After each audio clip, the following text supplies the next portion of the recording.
What's up, everybody, and welcome back to Fireside Giants, powered by BetUS. I'm your host, Anthony Rivardo, joined by my co-host, Alex Wilson. The Giants made a trade last night. Not really an important one, not super significant, but they gained the 6th-round pick, and we like those. We like draft picks for Joe Schoen to put at his disposal. They traded away Jordan Phillips. Do any of you know who that is? Have any of you heard his name and knew that he was a member of this New York Giants team? It seemed like most Giants fans on social media had no idea who was being discussed when the Giants traded Jordan Phillips, but nevertheless, a backup defensive tackle shipped to the Dallas Cowboys. Surprising to see an in-division trade, with the Giants gaining an extra 6th-round pick in next year's draft. So we're going to go ahead and react to that, talk about some injury updates for the New York Giants, and really anything else that's in the news cycle right now for Big Blue. But before we dive into all that, make sure to leave a like if you enjoyed this episode, subscribe to the channel if you're new, ring the bell so you don't miss an episode, and comment your thoughts down below in the comment section. If you're listening to Apple or Spotify, please make sure you leave us a 5-star review. Go ahead and follow us on all of our social media channels at Fireside Giants. Without further ado, Alex, how are you doing today, my friend? And what is your reaction to the Giants trading away this potential all-pro elite talent in Jordan Phillips? All I saw was Jordan and was like, why the hell did we trade Jordan Riley? And then I was like, oh, okay, it's Jordan Phillips. Who the hell is this guy again? Like, veteran we signed in April. Obviously this is not someone we've talked about, and for good reason. Elijah Chapman, DJ Davidson, and of course Riley have all looked better. And when you look better, you normally get a little bit more media attention. So Phillips, a veteran, formerly of Buffalo, goes to the Dallas Cowboys. We get a 6th-round 2026 pick in return. We give up our 7th-rounder from that year, and obviously Phillips, who was going to be cut anyway. So essentially all this was for the Giants, and the Cowboys just wanted to make sure they didn't have to go through the waiver claims to get him.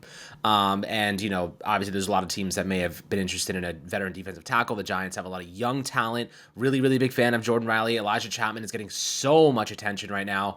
Of course, Andre Patterson calling him the strongest player on the Giants. A little bit shorter for a DT, but man, he is powerful. And when he gets his hands on you, he'll rip you to the side. So, this is just a really good move by Joe Schoen at the end of the day. Cowboys fans are like, oh my God, like Jordan Phillips so good in the past. He wasn't even going to beat out our undrafted free agent picks, let alone, actually beat anyone that was drafted. So this is not a big one for the Cowboys. If you're a fan of the Giants, if you know the Giants, they were never going to keep him. No one's even heard his name this summer, which usually means he wasn't doing much. Obviously, the Giants have a lot more young depth, and Patterson's doing a great job developing them. So, if you're a Cowboys fan, you didn't really get anything here. If you're a Giants fan, Joe Schoen just got a 6th-round pick, one stop ahead of a 7th, and for exchange for a guy that was not going to be here anyway. So you look at the actual result of this. You basically got a 6th-round pick for nothing. You moved up one spot in the draft, and those late-round picks can be very valuable if packaging deals together. You never know who's going to emerge. Tyrone Tracy was a 5th-round pick. You could trade up a couple spots to the 5th, using one of those 6th and maybe a future late-round selection to go up and get a guy that has some really upside. Trey Hawkins was a late-round pick too, so. Giants certainly have had some interesting selections there with some upside, some projectables that they've been trying to develop over the past couple seasons and currently developing. But, looking at this, good move by Joe Schoen, really solid business, in my opinion. Then the Giants went on to cut Jalen Mills, former DB for the Eagles and Patriots. It's been the last 3 seasons with the Patriots.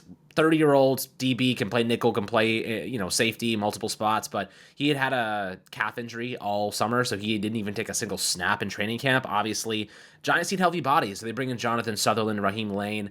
Lane is a guy from the Chargers who tore his ACL last year, so he's coming back from a significant injury. Sutherland has never made an NFL appearance. He had a couple preseason games last season with the Seahawks, I believe, and he looked pretty good in those preseason games, but otherwise, the Giants just want bodies. They're just looking for competitors, guys who are going to eat those reps over the next 2 preseason games and hopefully flash some potential.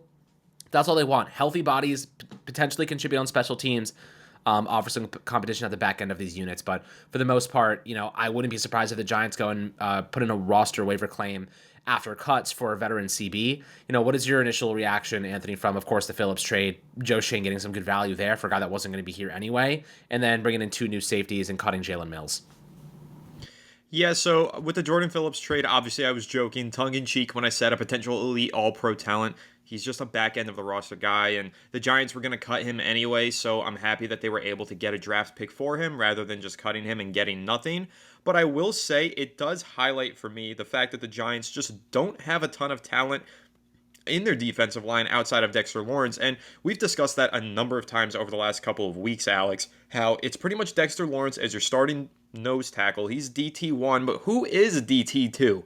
Is it Raheem Nunez-Roches? Are we comfortable with him being a starter alongside Dexter Lawrence? Is he going to lose the job to an undrafted rookie in Elijah Chapman? Are we comfortable with that? Are we comfortable with a second-year, seventh-round pick in Jordan Riley being a starter on the defensive line? To be completely honest, I'm not comfortable with any of those guys being a starter. As much promise and potential as they've shown, you guys know I really like Jordan Riley. I'm a big fan of Elijah Chapman. But still, you're then banking on an undrafted or late round prospect developing way ahead of where maybe a mid round or veteran player would be at this point in time. And the Giants, for me personally, having the cap space that they have, I think that, yes, I'm glad they traded away Jordan Phillips and got a draft pick, but I still think they should be looking to add talent to defensive tackle rather than necessarily getting rid of some of the players that they have there. So I like the move. It's a great one. Great move by Joe Schoen. This is why he's a good GM. He's able to find value for players that wouldn't be on this team anyway and gain draft capital. That's great stuff. But the Giants do need to consider adding some talent to defensive tackle, in my opinion. I think that it's just one of those spots where you look around this roster and you look at the positions of need in the starting lineup. DT2 is a glaring one for me. And I know the Giants today, Shane Bowen was kind of discussing how they might go about patching up that hole. He mentioned that Azeez Ojulari could maybe get involved as a defensive tackle on pass rushing downs. I mentioned in yesterday's episode, Alex, that maybe that could be Boogie Basham, who goes outside and inside, plays a little bit on the interior. All of that stuff is totally possible and could be fun. However, I still think the Giants should consider adding an established starter on the defensive line alongside Dexter Lawrence. That's not named Raheem Nunez-Roches because, let's face it, he's about replacement level at best. So that's really my full take on the Jordan Phillips trade. Again, I like getting the 6th-round draft pick. Still have concerns about DT2. This doesn't really increase them or lower them at all. I just think that the Giants need to consider what their options are for that position. Now, moving over to safety, that's a position group that I was a little bit concerned about going into training camp, and as training camp came to a close, I walked away very confident in that position group. I love Jason Pinnock, always thought he was a great player, thought he really showed a lot last year as a starter. I thought that Tyler Nubin was a good draft pick in the 2nd round, has a ton of potential. He's not going to be the starter, though. Dane Belton, probably the starter. That's why I'm so confident in this safety tandem. It's the fact that the Giants not only have 2 players that I like as a starter, but they have 3, because Dane Belton won that starting job. He's played really well whenever he's been on the field, and he's looked really good this summer. So all 3 of those guys bring me some hope and show promise to me. Now, Jalen Mills never even took a practice snap with the Giants, goes ahead, gets cut. That's fine. I don't really care.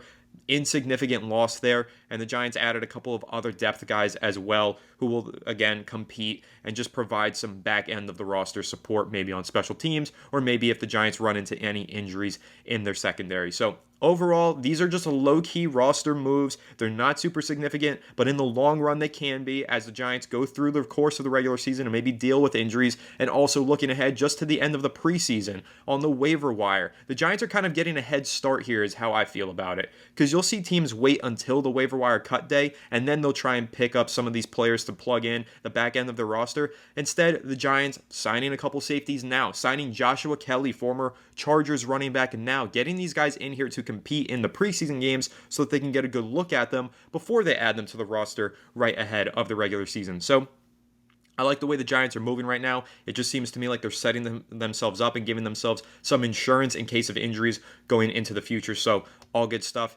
Alex, Joshua Kelly, running back from the Chargers. He started about 4 games in his career, has about 1,100 career rushing yards. He's getting added in here amidst, of course, the Tyrone Tracy injury and Dante Miller dealing with a hamstring injury. What are your thoughts on the Giants signing Joshua Kelly?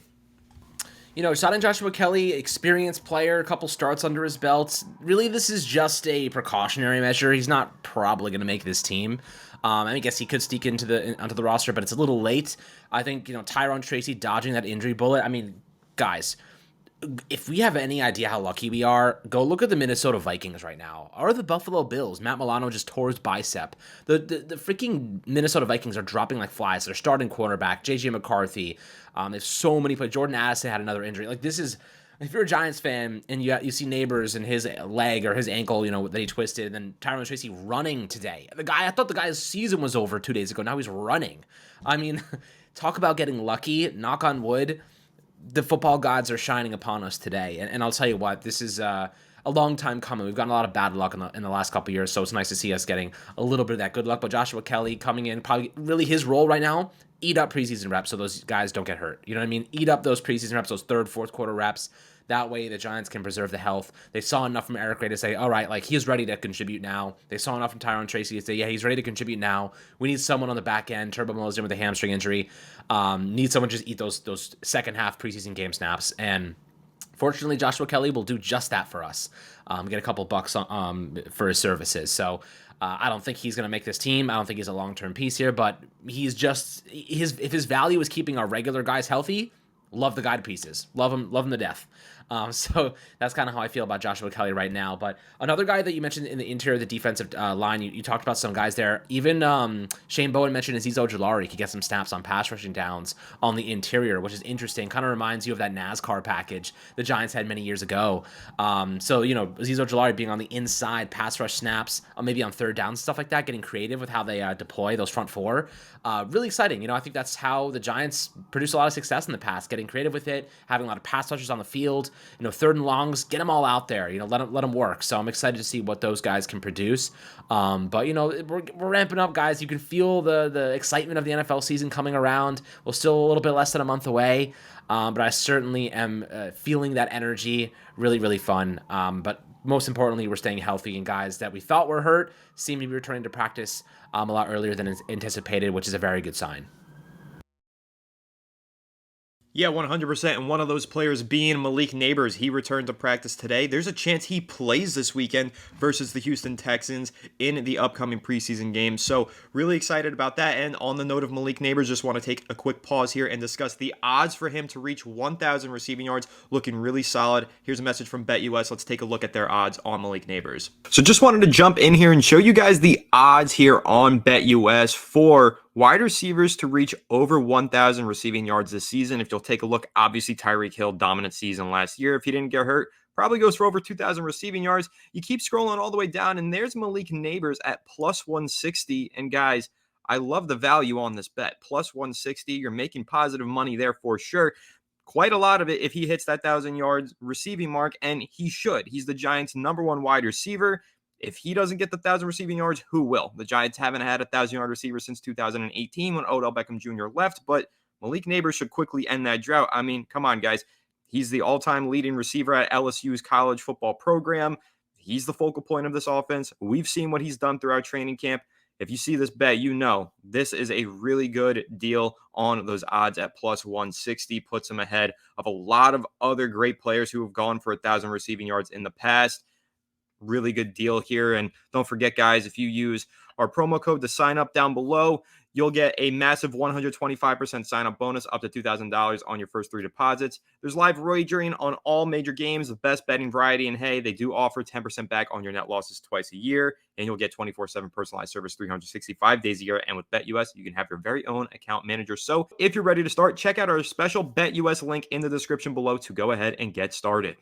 So now as we get back in here and continue this discussion on Malik Nabers, if you guys didn't see it, the Giants are going to be playing a lot of their starters in this upcoming matchup with the Texans. So we'll see Daniel Jones out there. He's confirmed to be playing on Saturday. I think that's important. Help him knock off some of that rust and get ready for week 1. He hasn't played a football game with the pads on versus another team since November. So I think this is an important first step for Daniel Jones as he prepares for the upcoming regular season. But hopefully he'll be throwing to Malik Nabers. Obviously we know last week Nabers did not get a single touch in that preseason game. A little bit ridiculous that they didn't find a way to get him the ball in his first preseason action. But I have to say, if he plays on Saturday, I think the first play of the game for the Giants on offense, Alex, it's immediately going to go right to Malik Nabers, whether it's a end around handoff or a screen pass, whatever. They're going to get the ball in the hands of their highly touted rookie playmaker and find a way to get Malik Nabers going. If he plays, though, I want to get your take on this, Alex. Should Malik Nabers play? Now, again, he's practicing today.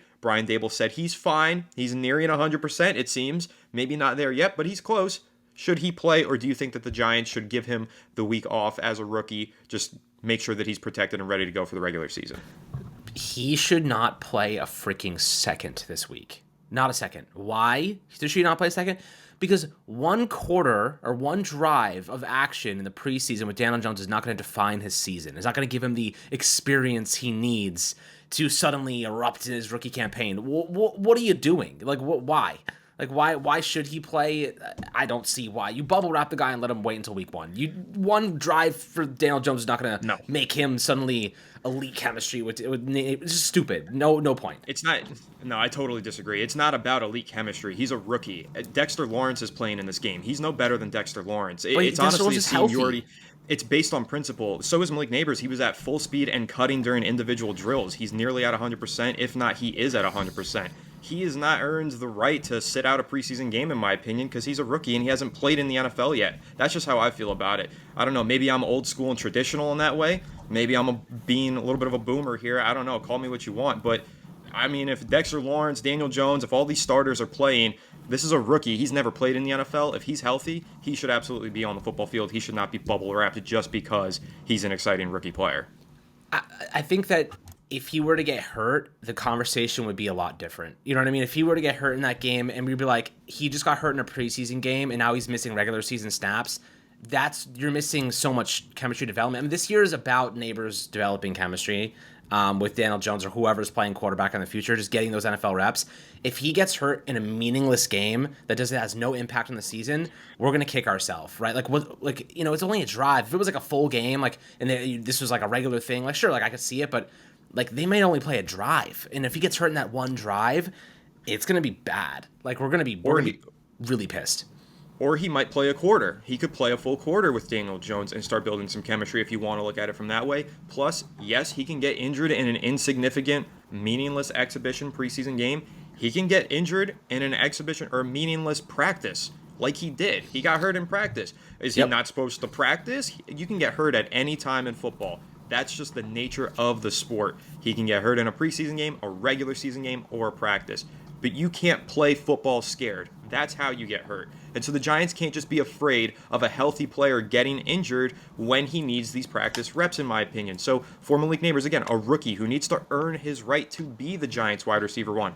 We always talk about, Alex, we're not giving players starting jobs and starting roles. Evan Neal has to earn his starting job back. Malik Nabers has earned his WR1 role through the training camp period, absolutely, but he also had to play in practice in order to get there, and he's got to play in the preseason to continue to get there. We can't just automatically say he's WR1 most important player on the team and should not play in the preseason when we've got other players. Andrew Thomas might suit up in the preseason. I mean, you could argue he is the most important player on the New York Giants team based on the way that they performed without their franchise left tackle last season. So, I don't know. I think that Malik Nabers just, again, maybe it's old school and traditional. Rookie should be out there on the field, and he can get hurt at any time, any day, any practice, any game. I don't see that being a reason to play scared and not let your rookie playmaker go get a couple snaps. Yeah, I mean, look, I think when it comes to like practicing training camp, you have a much larger sample where like you're going to be doing those things. You have to do those things. Preseason ball, like I get, the teams throw their guys in there. They want them to play. I just think like we don't have enough talent to survive Nabers going down. You know what I mean? Like if you're the Chiefs, you throw some guys, you throw your stars out there because if Rashee Rice gets injured, Patrick Mahomes is going to pick you up and carry you. But if Nabers goes down, this offense is going to be one of the worst in football. And I think we all kind of know that, even if it goes unsaid. If you lose him, like he is our WR1 by default because we don't have that real top dog, and just the way he's been performing in camp. I just don't think the sample of one preseason game is enough to risk him, being the difference between us winning games early on in the season and not because he gets hurt. Like, again, he can get hurt at any point. You're absolutely right. Coming off this ankle injury, we don't know. He was 100% in practice, but we know that practice in real games are different. The cuts are different. The intensity is different. The speed is different. The ground is different. I don't know if they're playing on turf this upcoming weekend. There's a lot of different variables here that do increase the probability of injury. Like opposing defenders on our own team are not going to go 100% against Nabers and hit him and, tackle him the way that you normally would in a real action game. So the probability of injury skyrockets once you're playing in a real game with guys trying to fight for their jobs. So I get that. I think for the offensive line, it's different because that unit needs cohesion. Like they need to see opposing teams. Nabers, I just don't think He's on an island. Like, he's by himself. The only chemistry he's really working with is Jones, and Jones may not even throw him the football. So it's like, when you're the offensive line, you have to get that chemistry. I do understand why they have to play. I do agree with you in that sense. Like, they should be playing. But when it comes to Nabers on an island, I do think that, like, if he gets hurt, our offense is cooked. You know what I mean? Like, that's a big loss for us. But again, you can't play scared. I understand that. If he does play, I'm excited to watch him play for sure. I'm just, as a Giants fan, naturally scared of the worst case possibility. So, I have to be cautious when it comes to this kind of talent that could define our season. You know what I mean? Yeah, and I understand that. I get the concerns for everybody, but like I see people who are pissed off that he's practicing right now on social media. He's a rookie. Like, he needs to practice. If he's a full participant in practice, who are we to complain? Like, I'm seeing people tweet, put Malik Nabers on ice. What are we doing? Why is he practicing today? Because he's healthy and he needs to practice. Practice is what makes you a good football player. Like, what are we doing with some of these reactions to Malik Nabers practicing? I don't get it. And I'm not referencing or singling you out, Alex. I'm referencing someone specific on social media who's upset with the fact that Malik Nabers is practicing today. Yes, that's different. A prominent voice too, whose name I will remain unsaid. But Pat Leonard just tweeted that he made a stop route and caught a ball. He's a full participant in practice. He grabbed his leg after a jet sweep, then went right back in and kept running routes and kept making catches. He's fine. He's a full participant. He's totally healthy. So if that's the case, from my opinion, he should go out there. One of the things that you did note, though, Alex, you said if Nabers goes down, our offense is cooked. It's going to be terrible. Same thing for Daniel Jones, and he's going to play. So that's why, I'm arguably more so. I thought you're a Tommy DeVito fan, man. I'm talking from the perspective of the coaching staff. DeVito's my QB1, and he always will be. But the idea here is if your quarterback goes down in the preseason, that's probably a more significant loss than even a receiver going down in the preseason. And I just think that if the Giants are going to play their starting quarterback, if they're going to play their starting left tackle, all these guys, they should be playing their starting wide receiver as well, especially because he is a rookie. And I think that you do risk some sort of locker room imbalance if you give a rookie the whole preseason off. Meanwhile, you're putting out some of these other guys who are complete veterans, all pro level players onto the football field. Yeah, that's fair. That's fair. I think if he plays, I'm going to be looking for him, excited to watch him. I want to watch. I think that's where like my opinion stems from is I want to watch him play in meaningful games, and I'm scared of him getting hurt in non-meaningful games. So it's a fear-based opinion. Knowing this team cannot survive him going down. And that's kind of like just being cautious, being careful. But if he does play, then clearly they think he's healthy. Clearly they think he needs the reps. Clearly they think that he needs to prove himself and whatnot. So we'll see. I'm curious to see what happens either way. No matter what, I'm going to be happy to watch him, or I'm going to be happy he's not playing. No matter what happens here, I'm going to be excited for whatever decision they make, because one, they're going to make sure they preserve his health. Two, I get to watch him play. So, it doesn't really hurt me in any way. Yeah, and I think we both made valid points on each side of the argument. There's going to be plenty of people who agree with me and disagree with me, and same for you. So we'll see how it goes in the comment section. Let's keep it civil, guys. But no, it's a good debate here, talking about Malik Nabers and this Giants team. And I think that when you look ahead to this regular season, obviously his importance can't be understated. He's going to be one of the team's most important players. But I'm really excited to see who else can wind up raising their stock and elevating into prominent roles through the preseason. We got 2 more games left.